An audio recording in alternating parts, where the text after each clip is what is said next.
광주 아파트 신축 공사 현장 붕괴 사고가 사흘째를 맞았습니다. 조금 전 실종자 1명이 발견됐다는 소식도 들어왔는데요.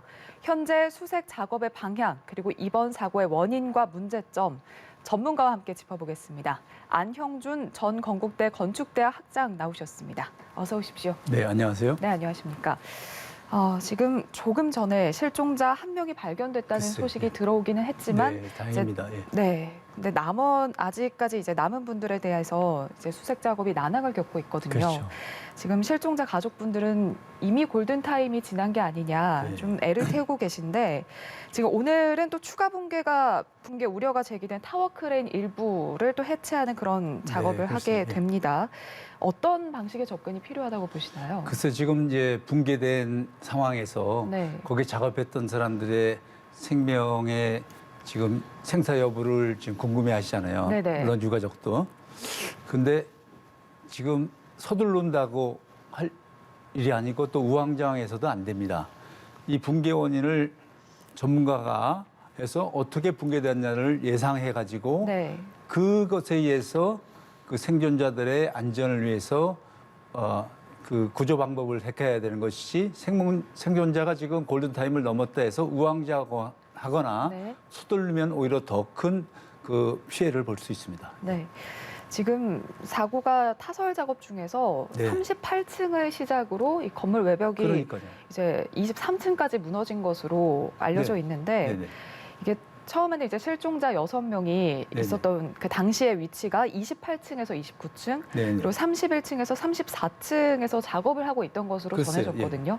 네, 이제 조금 전에 발견한 실종자 1명, 이제 지하에서 발견이 됐다는 소식이 전해지고 있는데, 이게 지금 붕괴가 진행된 상황과 조금 전에 이제 발견된 상황을 이제 짚어봤을 때 이게 어느 쪽을 중심으로 수색을 해야 한다고? 그러니까 지금 붕괴가 됐으면 전문가가 이제 붕괴 모드를 알아서 그것을 예상을 하고 차근차근 그 실종자를 찾아야 되는 것이지, 거기 아무나 그 건물에 대해서 모르는 소방대원이라든지 또 아무 정보 없는 사람이 서두르거나 우왕좌왕하면 더 큰 피해가 있을 수 있기 때문에 차근차근 이와 같은 이제 도면도 검토하고 또 시공할 때의 상황도 검토해서 이 실종자들이 어디 가 있는가를 전문가의 의견을 따라서 그 예상되는 곳을 우리가 수색해서 찾아야 되지, 아무나 들어가서 하면 더 큰 피해가 볼 수 있다는 말씀입니다. 그러니까 건물 구조를 좀 잘 아는 전문가와 동행을 해야 한다, 이런 말씀이시죠? 당연하죠. 그래야지 제2차 사고를 막을 수 있습니다. 네.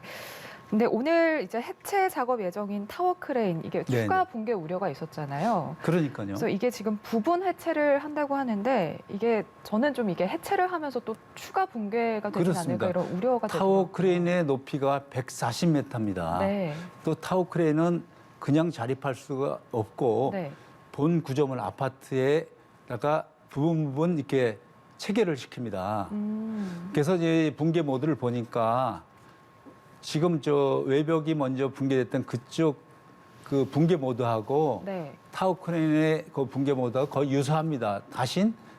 다만 그 타워 크레인이 있던 데는 부분적으로 파괴돼 있어요. 그렇기 때문에 그 상당히 붕괴가 위험됐는 데를 부분적으로 지금 제거하겠다는 얘기인데, 거기도 정말 그 안전에 대한 만전의 장치를 하고 해야지, 부분적인 그 철거를 한다 하더라도 위험 요소는 내포돼 있다는 말씀입니다. 네.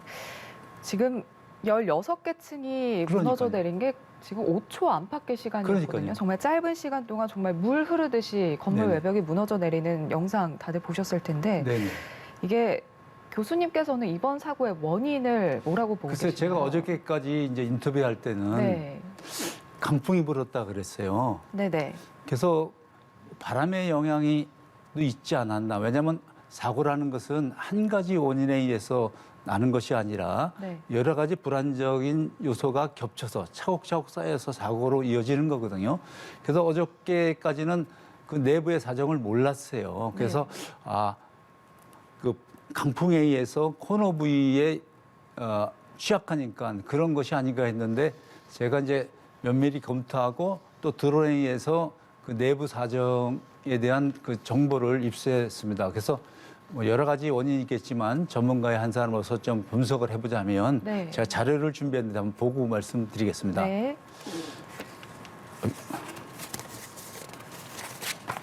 요게 이제 붕괴된 모습입니다. 네. 여기가 38층부터 23층까지입니다. 그러니까 16개 층이 되는 거죠. 네.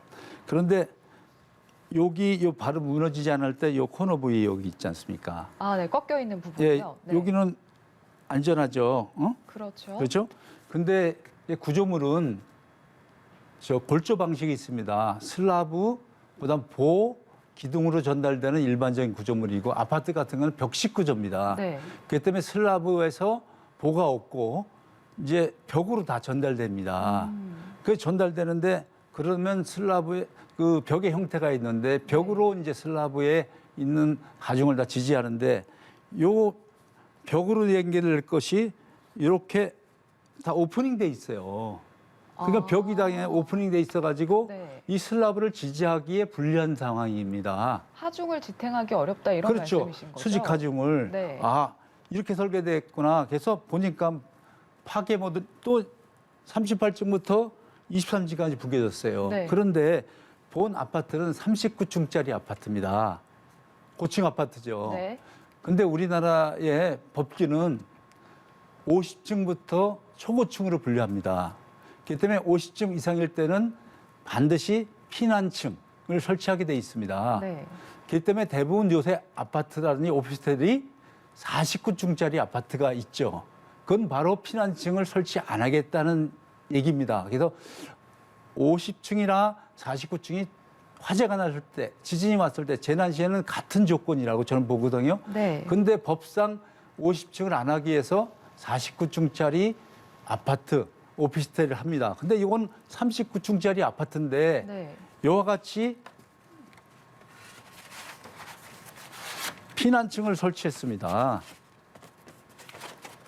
여기 있죠? 네. 여기 무너진 아파트인데 네. 22층에서 이제 피난구역을 해놨어요. 피난층이죠.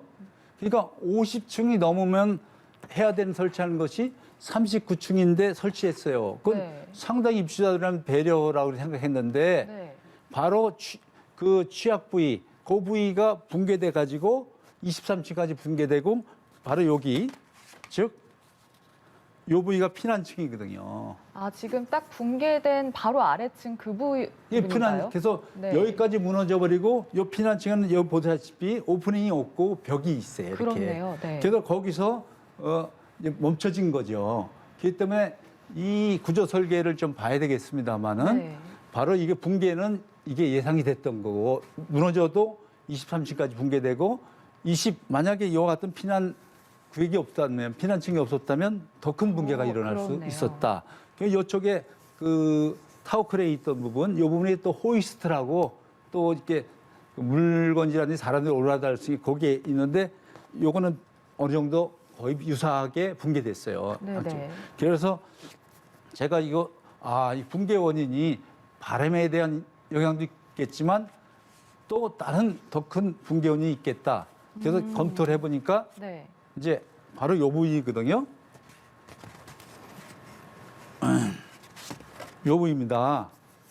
요 부위와 코너 부위 여기에 있는데 두 개의 세대가 이렇게 큰 예. 크게 이 저층부에는 이제 평형수가 작은 평수가 오지만 고층부에는 이렇게 큰 넓은 평수가 넓은 네네. 세대가 있어요. 지금 그 아파트가 지금 그렇죠. 붕괴가 여기가 이제 일어난 무너진 아파트인 거죠? 건데 네. 이게 큰 평수 되니까 실제 요 슬라브가 요같이 붕괴된 겁니다.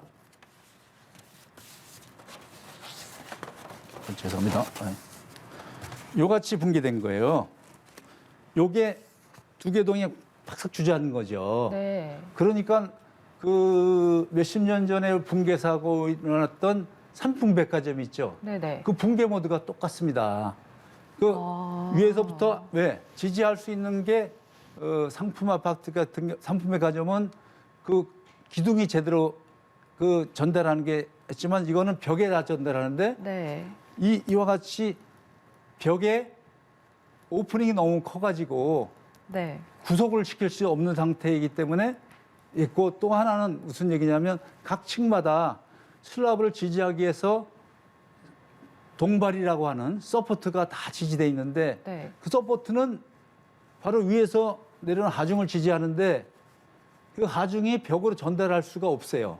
그러니까 상층부에 그 하중을 동발이로 오고 또 밑에 동발이 오니까 몇 개 층이 지금 지지하고 있다가 네. 어떤 외력에 의해서 하니까 그 슬라브가 차곡차곡 쌓여서 붕괴됐던 거예요. 근데 22층 전까지 23층부터 38층까지 16개의 층이 한꺼번에 붕괴된 현상을 확인할 수 있었습니다. 그렇기 때문에 네.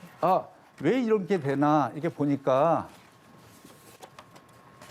이와 같이 평면이 있었습니다. 네, 평면도요? 네, 여기 한 세대, 두 세대가 붙어 있는데 네. 요 벽이 지금 제가 확인할 수가 없어요. 아마 요 벽은 지금 확인할 수 없는데 다 무너진 거거든요. 이게 네. 넓은 슬라브이기 때문에 네.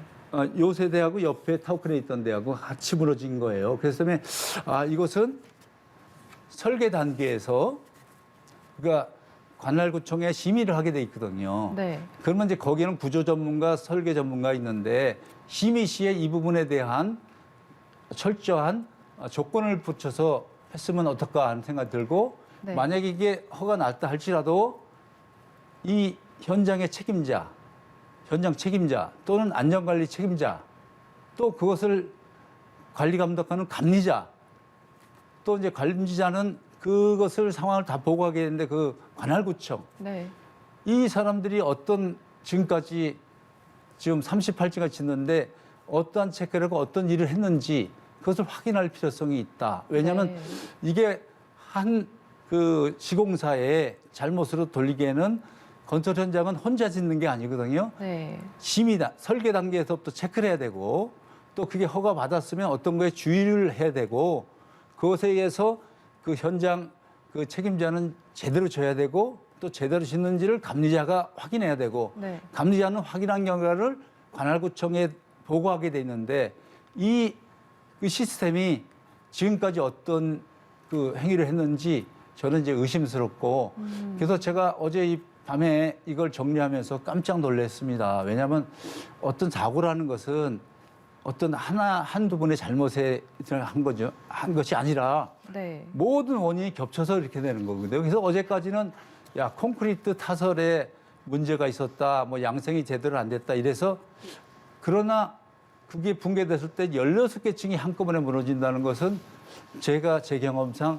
이건 좀 납득이 안 갔습니다. 근데 제가 이 도면을 확인해 본 결과 이러한 붕괴 모드가 예상이 된다. 물론 정밀 안전 진단을 통해서 더 자세한 그 상황이 밝혀지겠지만 전문가 입장에서 이러한 원인도 있겠구나. 그런 생각을 해봐서 오늘 이렇게 방송에 나왔습니다. 네. 지금 하중을 지탱하는 힘이 좀 약할 수밖에 없는 구조라고 그렇죠. 왜냐하면 슬라브의 하중은 네. 이제 힘이라는 건 위에서부터 아래로 네네. 전달되거든요. 네. 근데 슬라브에 있는 그 여러 개 층의 하중을 이제 벽으로 전달되는 시스템이거든요. 네. 근데 벽의 일부를 구멍을 이렇게 펑펑 뚫어놨어요. 왜? 오픈시키려고. 네, 이런 거 관련해서 규정이 없나요? 규정이 있죠. 그래서 구조 해석을 하고 네. 그렇게 하는데 심의 때 그것을 체크해 줘야 된단 말이죠. 근데 어떻게 체크를 했는지 이거 보세요. 다 오프닝 돼 있단 말이죠. 이렇게. 네. 이게 다 오프닝 돼 있어요. 이렇게 크게. 그리고 여기가 피난층인데 거기 전까지 여기 전이잖아요. 네. 그 전까지 파괴된 거예요. 네, 이게 이렇게 지으면 안 된다라는 식의 그런 아니죠. 제한 이렇게 줘도 안전하게 설계하고 네. 안전하게 시공했으면 되는데 그때 이것이 어떠한 설계를 했고 어떤 시공상의 주의를 줘야 되는지가 네네. 있을 겁니다. 네. 그래서 그것을 잘 현장 책임자가 확인하고 감리자도 확인하고 관할구청에서도 이거에 대한 보고를 받았어야 되는데 이렇게 16개 층이 한꺼번에 붕괴되는 것은 전 처음 봤거든요. 그래서 네. 어저께 밤까지도 상당히 저도 이게 무슨 바람에 의해서 이런 영향도 있지만 이게 그 영향에 의해서 왜냐하면 콘크리트 강도라는 것은 그 시간이 지남에 따라서 강도가 점점 크게 늘어납니다. 사람은 키가 어려서 20살 때까지는 많이 자라죠. 근데 20살이 넘으면 이제 스톱하잖아요. 콘크리트 강도도 타설한 후에 1주 때, 2주 때, 3주 때, 4주 때 강도가 급격히 증가됩니다. 그래서 우리는 설계할 때 4주 압축 강도를 기준으로 이 설계를 하거든요. 네. 그렇다면 16개 층이라는 건 한 층에 일주에 한 층씩만 갔어도 16주에 차이가 난단 말이죠. 네. 다시 얘기하면 이 저층부는 충분한 강도 발현이 그렇죠. 돼 있을 겁니다. 네. 그런데 이렇게 부셔졌다는 것은 그 콘크리트 타설의 또 양성의 문제도 있겠지만 그거보다는 구조적인 문제, 그 당시에 제대로 된 설계에 의해서 제대로 시공을 했는지, 제대로 감리했는지, 제대로 그걸 확인했는지에 대한 의심을 버릴 수 없습니다. 저 전문가의 한사로서. 예. 그래서 지금 시공사인 현대산업개발 측에서는 이게 지금 그러니까 공사 기간에도 여유가 충분히 있었고, 그러니까 이제 부실 공사가 아니냐 이런 의혹이 제기가 되니까 여유도 있었고 또 그 전까지 계속 문제가 제기됐던 콘크리트 양생 기간에 대해서도 이제 충분히 그러니까 10일 이상의 그런 충분한 양생 기간을 거쳤다 이렇게 해명을 했거든요. 그러니까 어저께까지 이제 여러 사람들의 인터뷰를 보면 네네. 콘크리트에 양생의 문제가 있다는데 지금 16회층이 무너졌다는 것은 16주면 설계 기준 강도 4주인데 충분한 기간이거든요. 4주에 4배나 되니까. 그래서 그거에 대한 의혹은 있지만 뭐 그게 상당한 부분을 차지하는 건 아니라고 생각하고 단지 그 밑에 층에 받치고 있는 서포트가 그게 바로 위층은 지지할 수 있지만 바로 아래층에는 하중으로 이게 되거든요. 그래서 여러 개 층이 바로 밑에다 전결됐는데 벽이 완전치 않아요. 다 오프닝이 돼 있으니까. 네네. 그렇기 때문에 제대로 지지하고 있지 않는 상태에서 38층에 콘크리트 타설하다가 그걸 이기지 못해서 붕괴된 경우로 그 이유의 하나라고 저는 이제 강력히 주장하는 거죠. 네. 그런데 정말 다행스럽게도 피난 안전구역이 있는 22층까지는 이제 내려오지 않고 거기는 이제 그 창이 없고 이제 벽이 주로 둘러싸여 있기 때문에 거기에서 이제 붕괴가 이제 수업되지 않나 이런 판단을 해봅니다. 네. 그러니까 콘크리트의 강도가 발현될 시간이 있었음에도 충분히 이게 구조적인 문제 때문에 예, 일어난 예, 것 구조. 같다 이렇게 말씀을 해주셨는데 그렇습니다. 지금 이 현대산업개발이 시공능력평가 9위, 그러니까 대형 그렇죠. 건설사거든요. 그렇죠. 그런데 지금 지난해 6월 광주 학동 재개발 현장 붕괴 사고 이후에 지금 7개월 만에 또 이런 사고가 났습니다. 그러니까 제가 이제 말씀드리는 게 어떤 사고가 일어나면 시공자의 한 잘못으로 몰아가는데 그래서는 안 된다. 시공자, 감리자, 관할구청이 함께 책임지는 안전 시스템이 우리가 있다는 것을 알고 모두가 책임져야 되는데 유독 광주에서 7개월 만에 이게 사고가 났다는 것은 같은 시공자라 하면 그에 대한 감리는 철저히 했는지 그에 대한 관할구청의 역할은 했는지 이 함께 봐야 된다는 것이죠. 네, 책임자들 관련된 책임자들의 그렇죠. 우리 역할이요. 그 현대산업개발은 우리나라 아파트 건설에 상당히 기여한 회사입니다. 뭐 지금까지 그렇기 때문에 유독 광주에서 같이 일어났던 것은 시공사는 같은 사람이야. 그런데 감리는 제대로 됐는지 또 관리 감독은 관할구청에서 제대로 했는지를 함께 우리가 체크해봐야 된다고 생각합니다. 모든 부분에서 좀 철저한 맞습니다. 조사가 이루어져야 할 것 같습니다. 맞습니다. 지금 이 해당 아파트가 11월 준공을 앞두고 있었거든요.